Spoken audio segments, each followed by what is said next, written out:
मित्रों, वैदिक ज्योतिष केंद्र में आपका स्वागत है। आज मैं मित्रों बात करने वाला हूं उच्च ग्रह का संपूर्ण फल कब और किस प्रकार मिलता है। जन्म कुंडली जन्मांक चक्र में आपका ग्रह कौन सा ग्रह किस भाव में उच्च होकर बैठा हुआ है, ये महत्वपूर्ण बहुत कम रखता है। महत्वपूर्ण ये रखता है मूल त्रिकोण और केंद्रस्थ होकर जो ग्रह उच्च होकर बैठता है उनमें शुभ ग्रह और बाधकेश के स्थान में अगर क्रूर ग्रह उच्च होकर बैठे तो ये दोनों स्थितियां जो है अपने परम उच्चतम को प्राप्त होती हैं।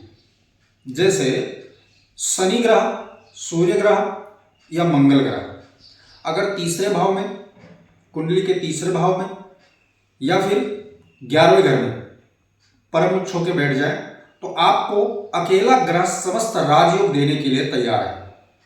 वही केंद्र और त्रिकोण यानी प्रथम भाव, चतुर्थ भाव, पंचम भाव, दसम भाव, नवम भाव में शुभ ग्रह यानी चंद्रमा, शुक्र, गुरु और बुध ये स्वराशि होकर अगर बैठ जाएंगे तो आपको परम उच्च का फल देंगे। वो किसी राजयोग से कम नहीं रहेगा। अब मैं मित्रों बात करता हूं कि अगर परम उच्च होकर कोई ग्रह बैठा भी है परंतु यहां राजयोग केवल उच्च हो जाने से राजयोग नहीं बनता है, कुछ चीजें और मायने रखती हैं।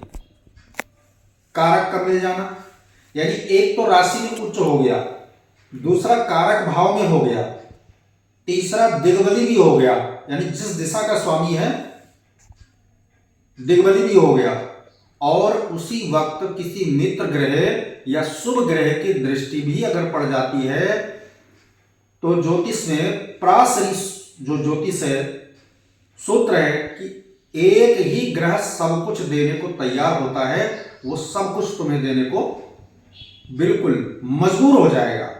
किसी अन्य ग्रह की सपोर्ट की आवश्यकता नहीं होती।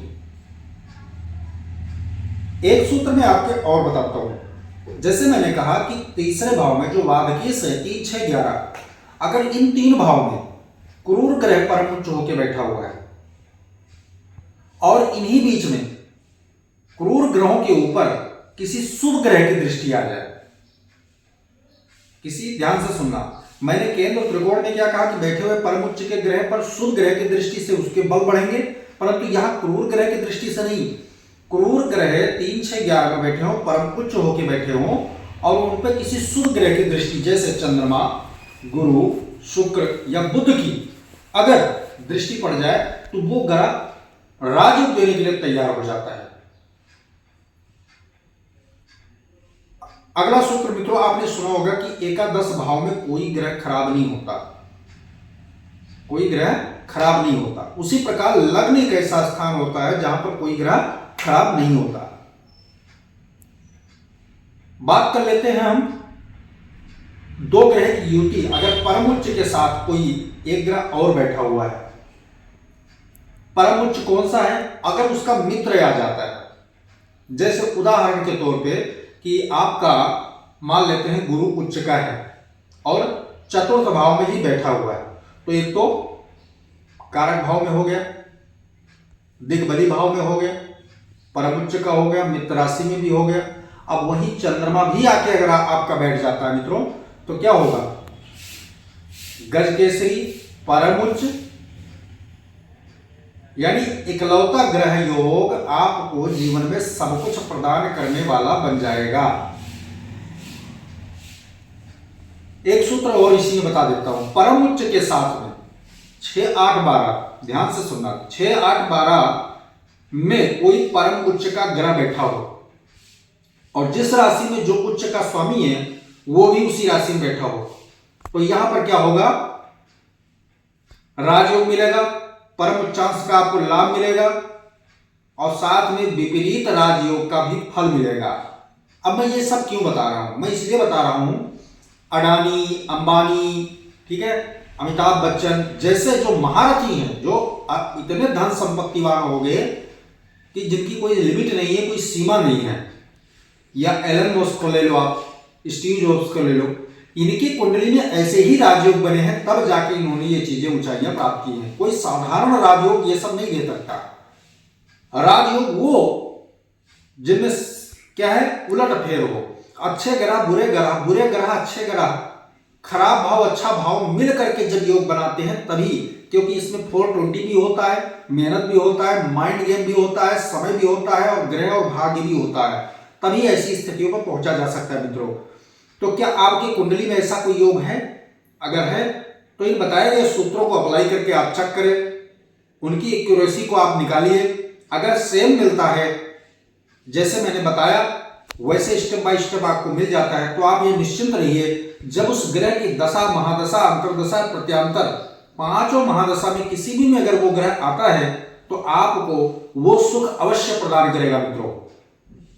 लेकिन जो ग्रह उच्च का, ध्यान से कि नहीं, लास्ट सूत्र आपको बताता हूं, जो ग्रह उच्च का है उस तमाम प्रकार के राजयोगों का निर्माण कर रहा है, जैसे मैंने अभी सूत्र बताया आपको, उसका परम शत्रु ग्रह की दृष्टि उस पर नहीं होनी चाहिए, या उसका परम शत्रु का ग्रह ठीक उसके सामने भाव में नहीं होना चाहिए। अगर ऐसा हो जाएगा तो राजयोग नष्ट हो जाएगा, राजयोग खराब हो जाएगा, राजयोग दूषित हो जाएगा। तब करेंगे क्या इस अवस्था में? हमें करना यही है कि जिस ग्रह का जो उसका शत्रु है उसके अपने घर में ट्रांसफर करना होगा हमें, या फिर उस ग्रह का माला यानी जप करवा के, पाठ करवा करके हमें शांत करवाना पड़ेगा, अन्यत्र कोई उपाय नहीं मित्रों। तो यह रहा वैदिक ज्योतिष के अंतर्गत जबरदस्त सूत्र उच्च ग्रह और राजयोग को लेकर मैंने जो बताया है। वीडियो पसंद आए तो लाइक करें, शेयर करें, सब्सक्राइब करें और साथ में बेल आइकन का बटन जरूर दबाएं मित्रों। मैं लॉजिक और सूत्रों को लेकर आता हूं वैदिक ज्योतिष के माध्यम से। जय सिया राम।